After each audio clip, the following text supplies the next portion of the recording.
Great to see everyone this morning, and I want to join with what others have already said in wishing all of our mothers a happy Mother's Day.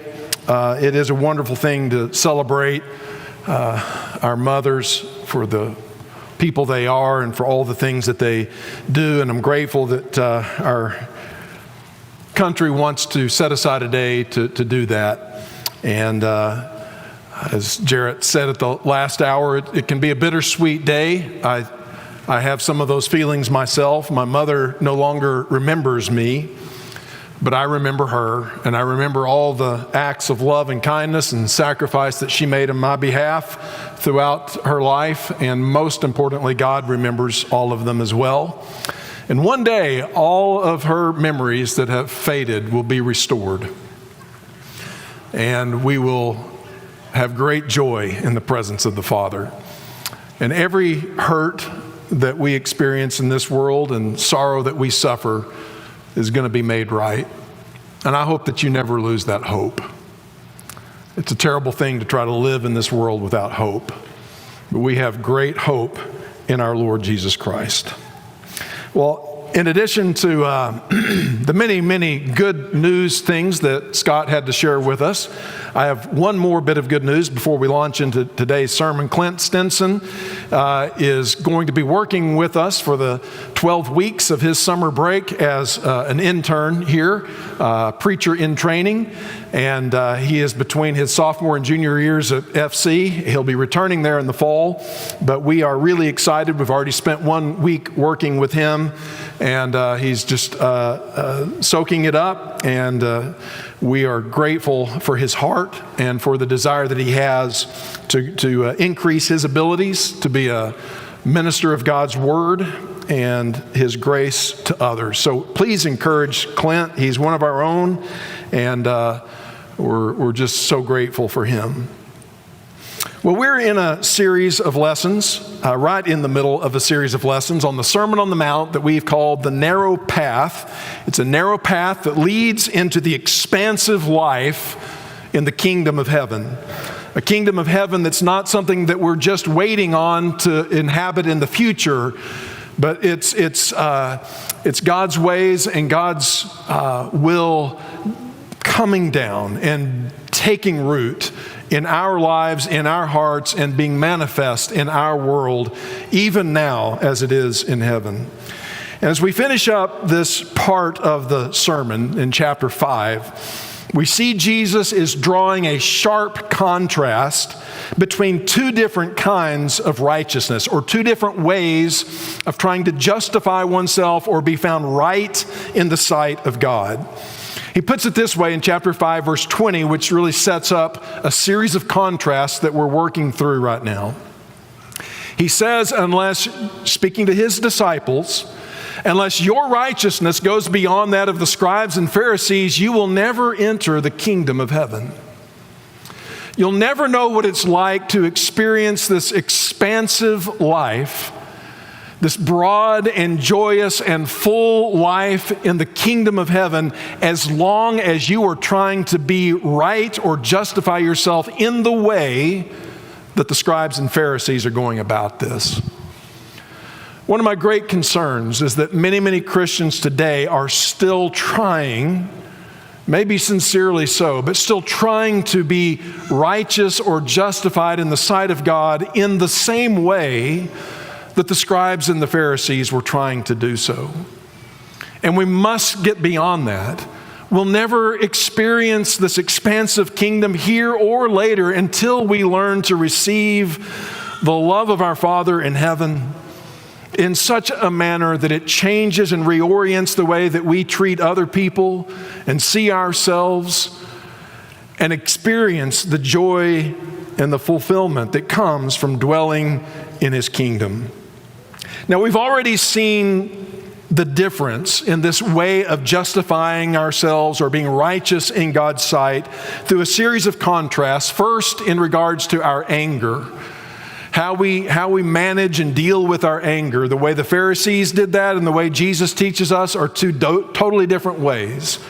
And the same with trying to deal with our desires of lust and how they show themselves in the way we divorce our wives or husbands when we grow weary of them, or the way that we are not keeping our promises when something else that we want shows up. Jesus says there's two very different ways of trying to work through that. We've seen that in the two previous lessons. But today, we're going to see that in all of this, we see that the righteousness of the Pharisees is something that we might call external and legal. They would ask the question, what must I do or perhaps not do in order to be justified before God? It's not perhaps a bad question, but it's an incomplete question. And Jesus wants us to go deeper. And so in the righteousness of the kingdom that Jesus is leading us into has to do with internal transformation of character, not just external observation of the rules. And the question that we need to ask in order to achieve the righteousness that God desires is, who must I become to live this kind of life? Not just what must I do or not do in order to be justified, but what kind of person, who must I become in order to freely and genuinely and truly live the kind of life that the law was always pointing to. And so today we come to a contrast between the way the Pharisees taught their disciples to react to the insults, the injuries that one might receive from their enemies, and the way that Jesus teaches us as his disciples to respond to insults and injuries that may come from our enemies. And I want you to notice I used a little bit of a different word in each of those, and I'm going to do this a number of times throughout the course of the lesson. The way that the Pharisees reacted to insults and injuries, and the way that disciples are to respond to insults and injuries. We're not to react to the behaviors of others toward us, but we're to respond to them out of the generous resources that we now have as inhabitants of the kingdom of heaven. Two very different things. So in Matthew 5 and verse 38, Jesus makes the fifth of these contrasts between the righteousness of the scribes and Pharisees and the righteousness that we're to exhibit. He says, you've heard that it was said, an eye for an eye and a tooth for a tooth.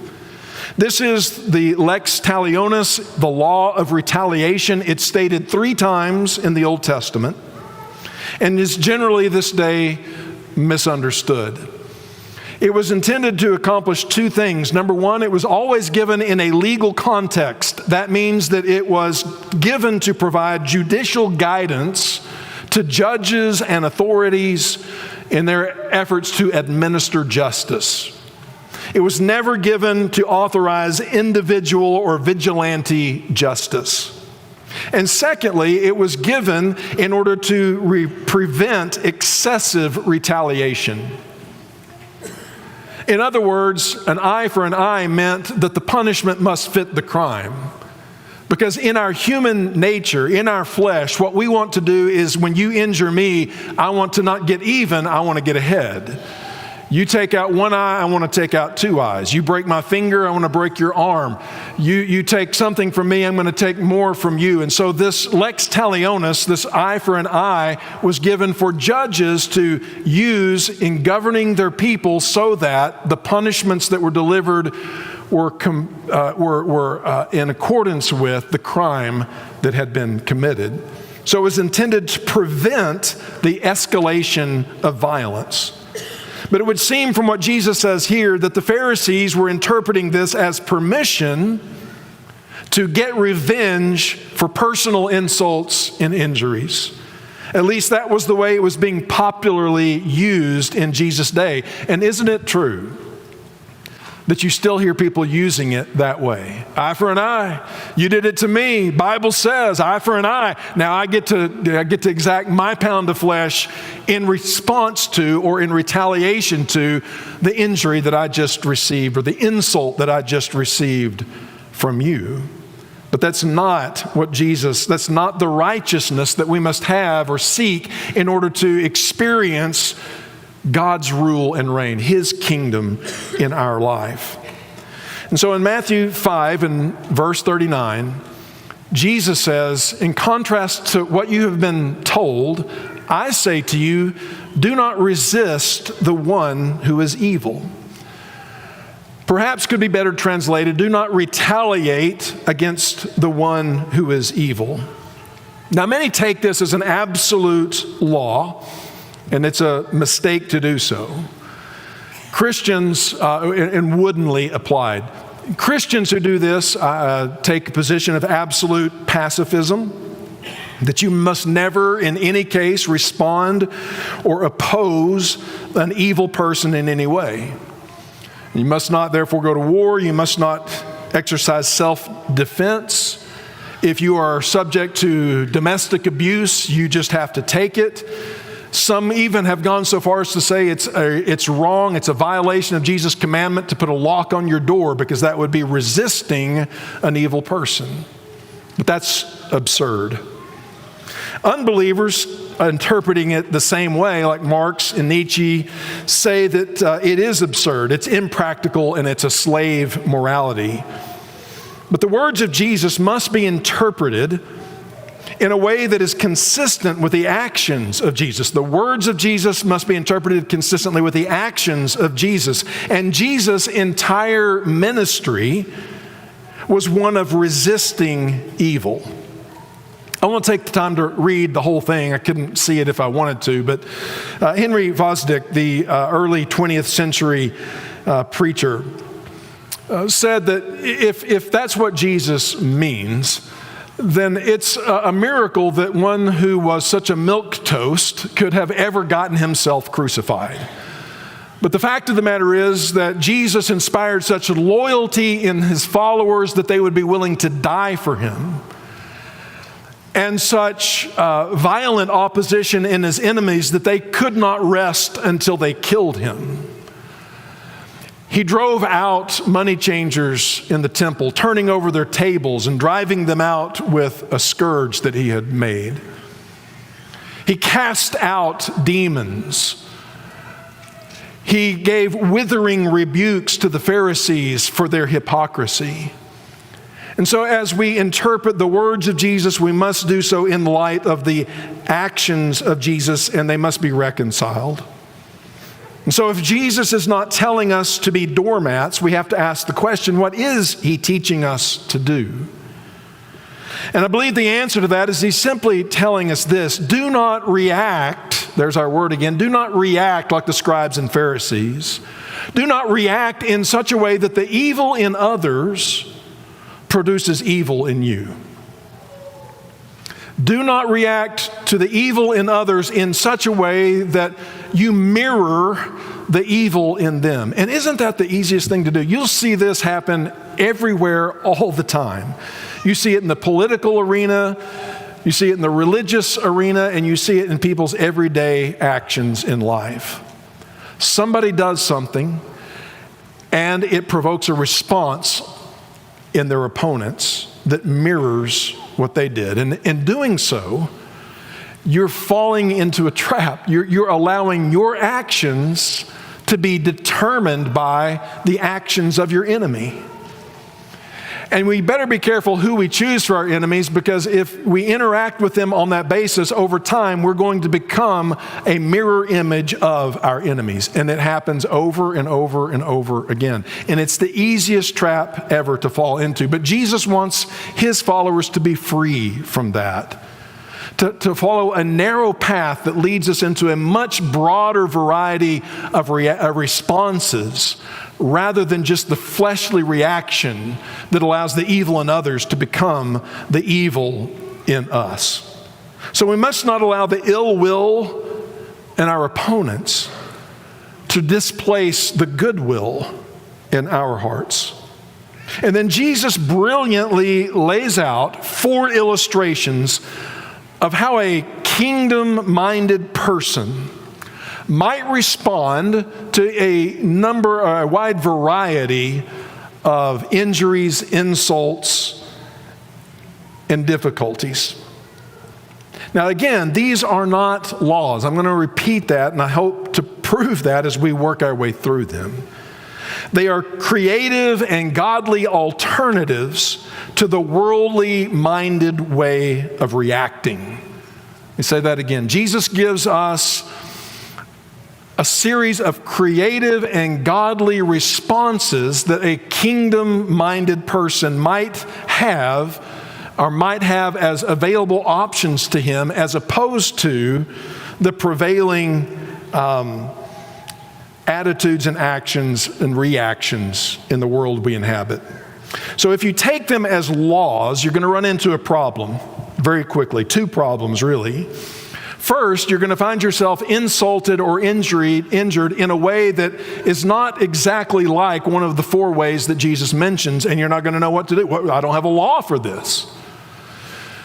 Or secondly, you're going to find yourself insulted or injured in the ways that Jesus describes, and you're going to have to do what he says because that was the law that Jesus gave us, and you may approach it with anger and hostility in your heart. But I'm going to do what Jesus, I'm going to walk this second mile, and I'm going to be angry every step that I take. And in doing so, you will have attained the righteousness of the scribes and the Pharisees. You'll have done what Jesus said, and you'll be no different than the people that he's trying to get us to be different from or see a better way than. If you receive these as illustrations of how a person living under the loving care of his heavenly Father might respond to a variety of personal insults, interruptions, injuries, and offenses, then you will find them to be ways that free you from the trap of the prevailing assumptions of our world, like retaliation, violence, and greed. So with that in mind, let's look at these four illustrations that Jesus gives us. If anyone slaps you on the right cheek, turn to him the other also. If anyone would sue you and take your tunic, give him also your cloak as well. And if anyone forces you to go 1 mile, go with him 2 miles. Give to the one who begs from you, and do not refuse the one who would borrow from you. All right, well, let's look at these quickly, each in order. First of all, the backhanded slap or insult. People have made the point that most people are right-handed, and so if you get slapped on the right cheek, the only way for a right-handed person to do that is to give you a backhanded slap. He's not talking about someone is coming up and they're going to beat you to death, and you just stand there and take it. But he's talking about a person has slapped you, insulted you. What is your natural response to that? Eye for an eye. Get ready, buddy. It's coming back your way. That's our natural response. This is the Pharisaical response. And in doing so, we think that we are justified in retaliating. But what alternative do I have if my sense of dignity and self-worth isn't based on the praise or insults of evil people? How might I respond to this if the frame that I'm living in is the frame of the kingdom of heaven, and I live under the approval and love of a Father who sees all that's taking place, who will deal justly with every offense that is given, and who wants me to love others in the way that he has loved me? What options might I have available to me other than just getting even? Well, according to what Jesus says, I might stand my ground. Look him in the eye, but not retaliate. It's very important to notice, unlike what Nietzsche might think, Jesus is not teaching us here that you run away in fear from a bully. You stand there and you look at him again, you slap me, you're trying to diminish my personhood. And I'm just going to look at you and say, well, here I am. I'm still a human being, still standing in front of you. What are you going to do? And I'm not going to hit you back. And hitting back, that's what he's expecting you to do, or to say something back. And in doing so, he will feel more justified in what he's done because, look, you're no different than I am. Tit for tat, you do what I do. But instead, we look them in the eye, we stand our ground, and we assert our humanity. And we also recognize theirs as well by refusing to allow their evil, the evil in them, to become the evil in us. And I'm refusing to let that evil person dictate my response. Now, this is unnerving to the other person. They expected a reaction, and now they're kind of nonplussed as to what to do. He goes on and he talks about someone suing you for your tunic. Israelites dressed in two layers. They had a tunic as an inner layer and a cloak as the outer layer. And so maybe you go to court, and this is probably not, again, he's not even giving like a realistic scenario, but you're in a court of law and somebody wants to sue you and take one of your layers of clothing. And in our flesh, in our worldly attitude, what do we want to do? Hey, they're suing me for my cloak. I want to countersue for their cloak, okay? Well, what alternatives might be available to the person, again, living in the kingdom of God? Instead of seeking to get even, he again might do something creative, something that causes the other person to come to grips with the reality of what they're doing. You're trying to reduce me to nothing. So I'll tell you what, let's do this. Since you want to take my outer garment, let me just give you my inner garment as well. Now, in the ancient world, I'm told, unlike ours, nakedness, when we see nakedness, our greatest association of shame with nakedness is someone seeing us. Like, oh, you saw me naked, you know. But for them, the greater shame was associated with seeing someone naked. Oh no, I saw a naked person. So the shame would associate with that. And so you've taken my cloak. Okay, well, here, you just take everything. And now they're ashamed of what they're doing. They realize, I'm trying to take this person's livelihood. I'm trying to take this person's protection, this person's covering. And it's a person that I'm dealing with. And since they didn't retaliate in kind, but actually offered to even go further, I'm now kind of having to rethink this. Going the extra mile, the Roman occupation of Israel was something that the people of Israel hated. And one of the things they hated most was a rule that a Roman soldier could compel any male Israelite to carry his load, to carry his equipment for up to 1 mile. And you can just imagine how that would feel and what that would look like. You're busy, you've got your own activities, you're late for an appointment, and all of a sudden this Roman soldier appears out of nowhere and he's like, hey, takes off his pack and says, let's go 1 mile, you got to carry my stuff. And you're just like so upset and so angry. And the Romans, of all people, were to the Jews the enemy. And having to do this was just humiliating to them. And so I would sure in many cases they did this just mumbling under their breath the whole way. But Jesus again says, now you've got options.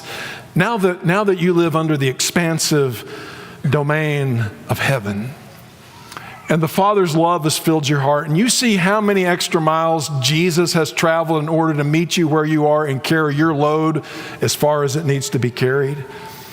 What creative response might you have to this situation? Maybe instead of complaining when this young soldier, most of the soldiers were just in Israel, were just teenage boys that had been taken from Syria to function in this capacity. And so maybe you say, sure, I'll go this mile with you, and you start carrying his load along the way, and you say, hey, well, where are you from? Do you have a family? Hey, what's the hardest part of your job? I know you've got a hard job. This is a difficult job, and I'm glad I can carry that. Hey, we just passed the mile marker, but we're having such a good conversation. Let's just keep going. I'll walk with you another mile. And by the way, there's somebody I wanted to tell you about. And it's the reason why I kind of have an unusual attitude towards you about this. I'm pretty positive about it because I want to tell you about somebody who came and walked an extra mile with me and carried my load. And in fact, you might not only just go 1 extra mile. It's not a law. Jesus, again, is not giving us a law. You might go the extra mile and say, hey, I'll go a couple more miles with you. And so this is the attitude that Jesus is teaching us to have, and it's so revolutionary. We refuse to be framed and controlled by the behaviors of other people, but instead are framed and controlled by our life in the kingdom. Well, what about borrowing? Somebody comes and asks you for something, well, give it to them. And again, skeptics look at this and object, well, look, this is just enabling. What if he's a drug addict and he just keeps asking you for money, you just keep giving him money and he just completely goes and totally wrecks his life buying meth? Do you think Jesus didn't know that? Is Jesus that dumb? No, these are not laws, and he's not telling us to, under any and every circumstance, this is what you must always do. But he also knows that you and I often encounter people in life that need help. And our natural reaction is to say, mine's mine and I'm keeping it, and you deal and fend with life as best you can. And Jesus says, no, you live under the heaven, under a generous heaven and a caring and abundantly loving Father. And he'll take care of you. So if you run across somebody who needs something, well, you take care of them. Of course, using judgment and reason in doing so. And maybe this morning you know somebody who needs some time and attention. Somebody that needs some help with a task. Someone who seems to always be short a few bucks. And in your flesh, you just kind of want to avoid that person. And Jesus says, no, you don't have to avoid them. You live under an open sky and a generous God, and you don't have to live in anger, but you can give your time, you can give your attention, you can even give money and pay their utility bill. This is the kind of way I want you to live in my kingdom. And this is a completely different kind of righteousness than that of the scribes and the Pharisees. And it compels us to ask the question, what sort of person must I become in order to almost easily live out this kind of ethic? To respond to the needs of others out of the strength and resources of the kingdom of heaven rather than reacting out of the anger and stinginess of my flesh and this world's outlook. And then Jesus adds one more thing. I know you've heard that you should love your neighbor and hate your enemy.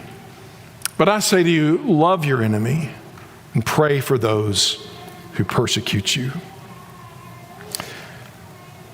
Well, many of us this morning, hearing these words of Jesus, maybe feel pretty convicted.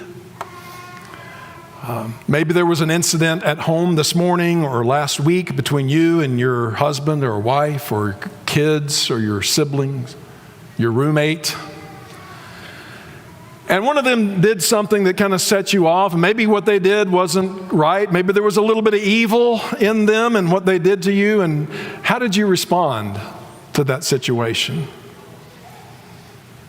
In too many cases, maybe in my own, I pushed back real quick. Got my back up. You slap me, I slap you. Eye for an eye, tooth for a tooth. Knew somebody who needed some help, but passed by on the other side.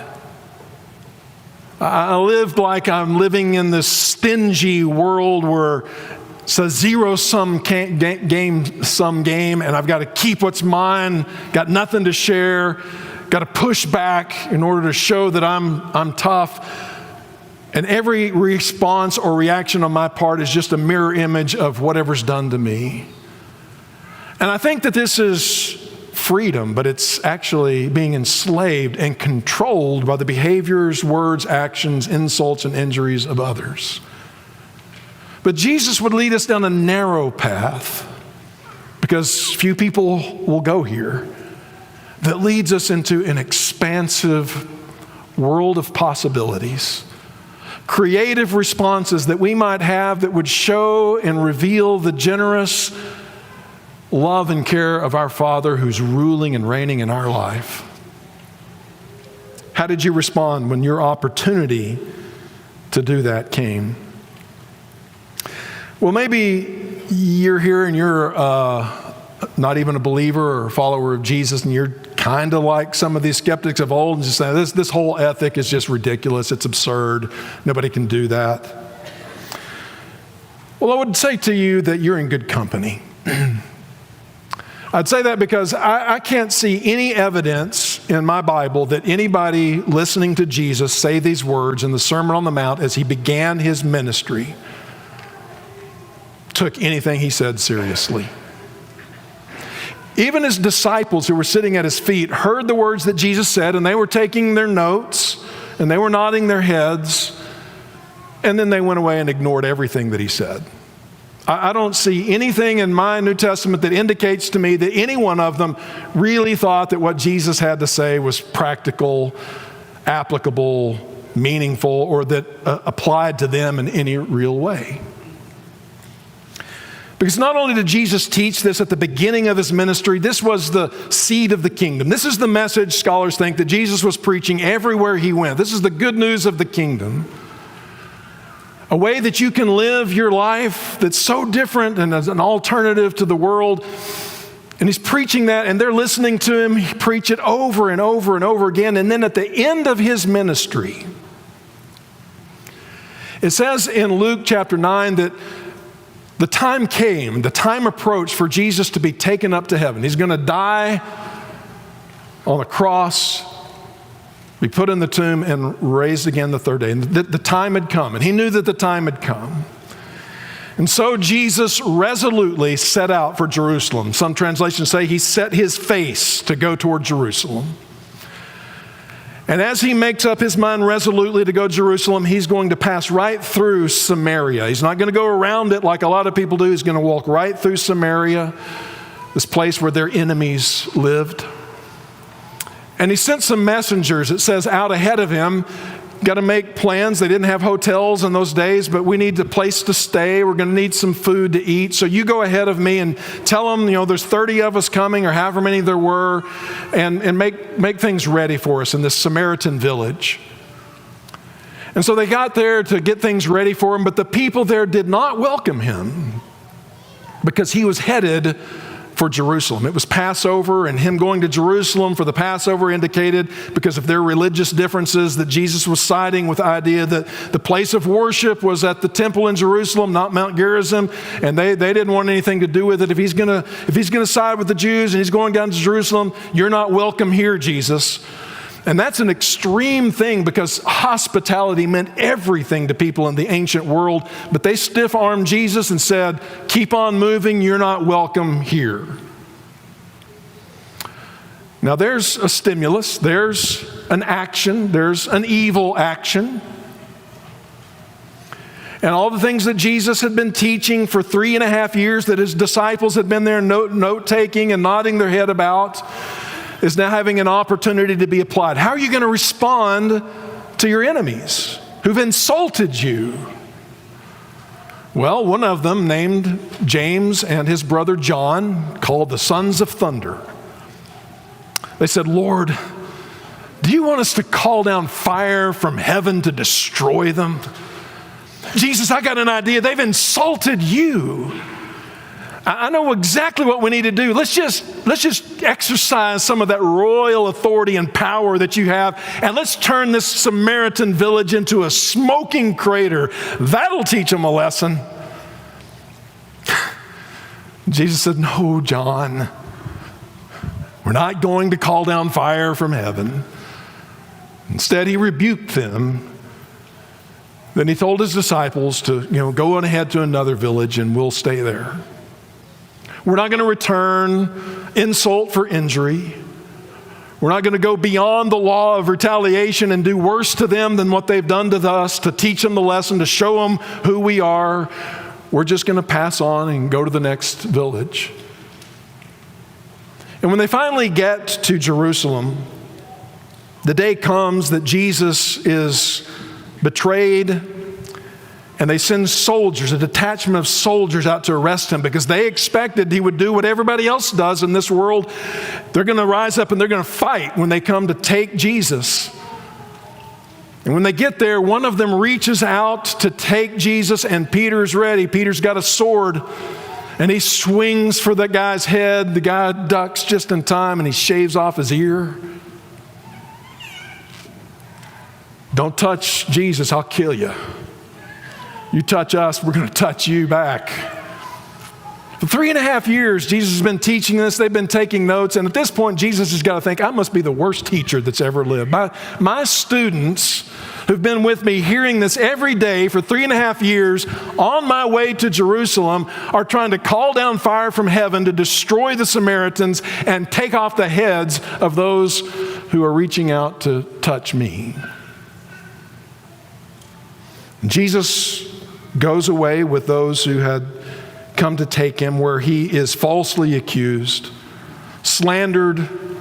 Witnesses are bribed in order to come up with accusations against him. And finally, they have enough that they think they can take him to the Roman authorities, and he appears before Pilate.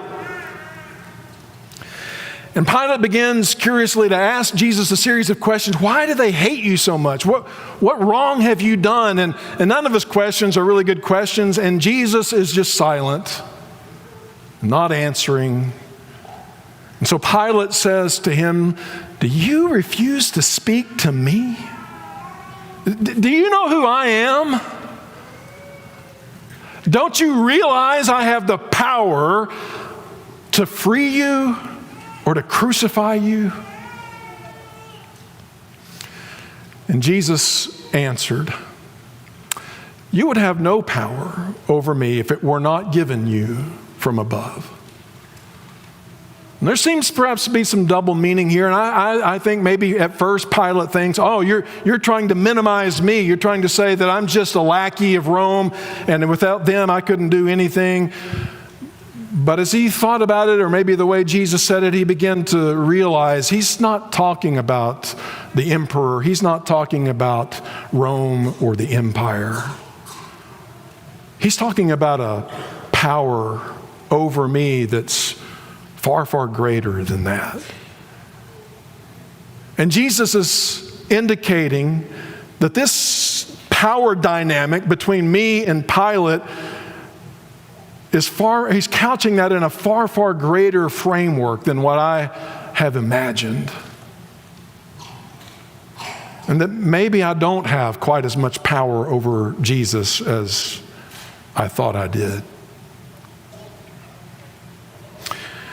And so finally, it says that from then on, Pilate tried to set Jesus free. And in this context, John also tells us that Pilate became afraid or feared Jesus. He began to realize, I don't have as much power over the situation as I thought. And Jesus, by the way that he's responding to his enemies, and he's responding to me, and is speaking of this power that's greater than all, I'm kind of nervous about what's going on here. But because of the insistence of the Jews, Pilate handed him over to be crucified. And it wasn't until after Jesus died on the cross, was buried, and rose again that the words that the disciples had been taking all these notes on and shaking their heads to, all of a sudden when they saw him respond to his enemies the way that he did, even on the cross saying, Father, forgive them, they really don't even know what it is they're doing. And Father, I trust you, and into your hands I commit my spirit. All of a sudden, those words that Jesus had been pounding into their ears that could not seem to find lodging in their hearts began to germinate and make sense. And they began to put into practice the things that Jesus had taught and the way that Jesus had lived. So much so that years and years later, John, the son of thunder, who wanted to call down fire from heaven to destroy those who had insulted them, becomes known as the apostle of love. And Peter, who tried to take off the head of his enemies, wrote these words in 1 Peter 2:23. About Jesus, he said, when they hurled their insults at him, he did not retaliate. And when he suffered, he made no threats. Instead, he entrusted himself to him who judges righteously. Isn't that amazing? All of those years of teaching that Jesus had done had finally sunk into Peter when he had saw that Jesus had died and risen again. All of a sudden, it's like, I think I'm going to take this seriously in a way that I never have before. And he commends to himself and to others the way of Jesus, the way of the kingdom in response to our enemies, calling upon us to imitate him. You know, if you choose to live in the kingdom of heaven where God is in control, when evil men assail you, you can look them in the eye and know something that they don't know. To pull a phrase from Jesus' dialogue with Pilate, you'll be able to look to them and say, you, not with malice, but just reframing the situation, you have no power over me. I know that you're wanting to control the situation and have me respond to you in the same kind of evil way that you have treated me, but you don't have the power to do that. Because I have entrusted myself into the one who judges righteously. I live in a different kingdom now. You know, we want to think that we'll be recognized as Jesus followers by the things that we believe. Nearly any website of any church you go to, one of the first things you'll see on their website is things we believe or what we believe. And we're just so convinced that if people just see what we believe, that's going to be the thing that compels them to become disciples of Jesus. But the reality is that they will recognize us as followers of Jesus by the way we respond and the way we live and the way we respond to evil in a manner that shows that we believe truly that the Father is in control, that we are in his hands, and we commit ourselves to him who judges justly. And so this week, you and I will have another opportunity, because as sure as last week, someone, a family friend, a neighbor, a coworker is going to insult you or ignore you or break their promise to you or gossip about you or injure you in some other way. And you will either react in anger and respond to them in like kind, or you will entrust yourself to him who judges justly. So in that moment, when you feel in the flesh that response of evil, that response of anger, that eye for an eye mentality rising up within you, pause long enough to say, I will not react in kind. And give them the power to control my response and set the terms of my response and allow the evil in them to become the evil in me and escalate the situation higher and higher. But instead, I will remember to commit myself into the hands of him who does justly and think, you have no power over me. This is my chance to manifest the kingdom of heaven right here in the middle of this broken world. And that would be a beautiful, beautiful thing. I want to close by reading you a shortened version of an email that was sent to a preacher in New York City a while back. Makes sense when you know a thing or two about the traffic in New York City, but here's the way it goes. It says, hey brothers, I just wanted to share something really unexpected that happened this week. I was in a car accident, everyone's fine, but it turned into something that more than I could have ever imagined. I was driving through a Jewish neighborhood in Brooklyn when I saw a car trying to back out of a driveway. Instead of being patient, I honked and sped by, being a total jerk, honestly. A minute later, we were both at a red light. And the same car pulls up beside me illegally into oncoming traffic and on a one-way street and tries to turn right in front of me and ends up crashing right into my car. We got out, and as you can imagine, it got heated fast. We both blamed each other, And a crowd started forming in front of a synagogue. It happened right in front of a synagogue. He said, I could feel the tension rising. It was like me against all of these Jews in the synagogue, and it felt like me against the whole block. But then out of nowhere, another Jewish driver came over and said, I saw the whole thing. It wasn't your fault. I'll be a witness if you need me. When the cops arrived, they agreed the other guy was in the wrong. And I was sitting in my car afterwards, about to drive away, angry and frustrated. And then I asked myself that dangerous question. What would Jesus do? And right there I felt conviction. James 1 flashed in my mind, be quick to listen, slow to speak, slow to anger. So I started praying. I prayed for the cop. I prayed for the guy who hit me, for everyone watching. And then I got out and walked up to the young guy who hit me and told him I was sorry that this whole thing had happened. And I said, look, even though the accident is technically your fault, truth is we were both driving offensively. We both let pride and frustration take over. The guy and I both confessed what we had done to each other and to God right there on the sidewalk outside a synagogue. I told him I wanted to show grace, so we agreed to skip the insurance fight, split the repair costs out of pocket, and go visit a few shops together. Afterwards, we even had lunch at a kosher place, and we shared our life stories. He told me how he had been homeless for a time, and a Christian had helped him off the streets when he was homeless. He said Christians have always been shown up in his life like a light. He's still firm in his Jewish faith, but I could tell you that Jesus showed up for him that day too. And so I'm asking you, would you pray for my new friend? Just thought, what an awesome and perfect illustration to the very principles that Jesus is trying to teach us. How different a reaction than what we typically have.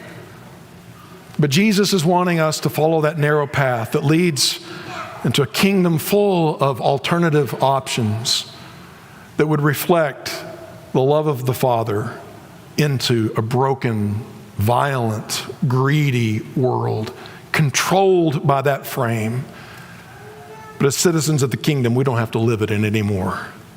This is a kingdom that you can live in. You can actually live in it right now under the generous skies of heaven.